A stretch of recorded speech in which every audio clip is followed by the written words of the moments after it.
Thank you, Mr President. I seek leave to make a brief explanation before asking the Minister for Aboriginal Affairs, representing the Minister of Climate, Environment and Water, a question on the topic of the Flinders Ranges World Heritage nomination. Is leave granted? Leave is granted. In early 2021, the Flinders Ranges were nominated for a tentative listing as a World Heritage Site with UNESCO, with our processes to be finalised by February 2024 in terms of lodgement. Over 600 million years old, the Flinders Ranges is one of Australia's magnificent landscapes. The Adnyamathanha people are the traditional owners and custodians of this diverse landscape, which is world-renowned for its wealth of natural, cultural significance, historic and scenic values.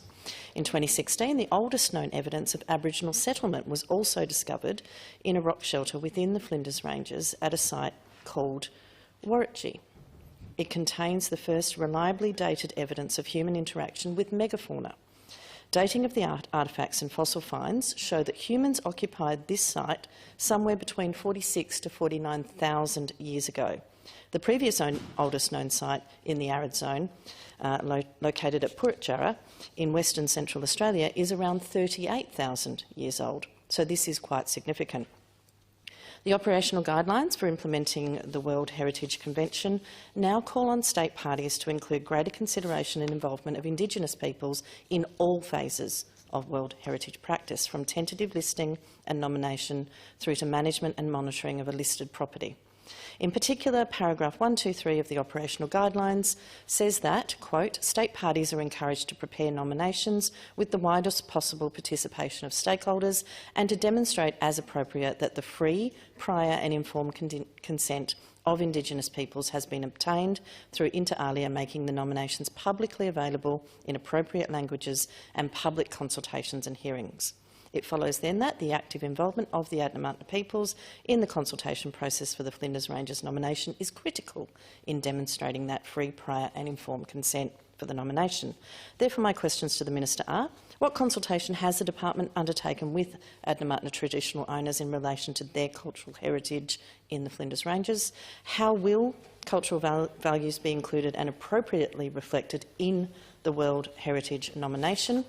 And what further consideration is being given in broadening the scope and including Aboriginal heritage sites, such as Warratji, in the World Heritage nomination?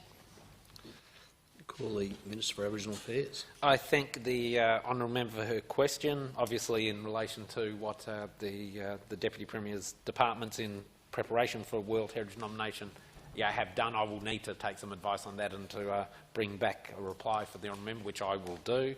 I do know that the Minister for Environment and Water has a very deep interest and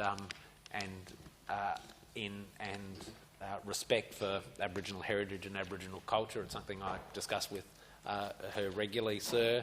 Frequently, on the couple of times I haven't been in South Australia on leave, the Honourable Susan Close has acted as the Acting Aboriginal Affairs Minister on my behalf, so I know it's something she takes extraordinarily seriously. And I know that the department that's responsible also has a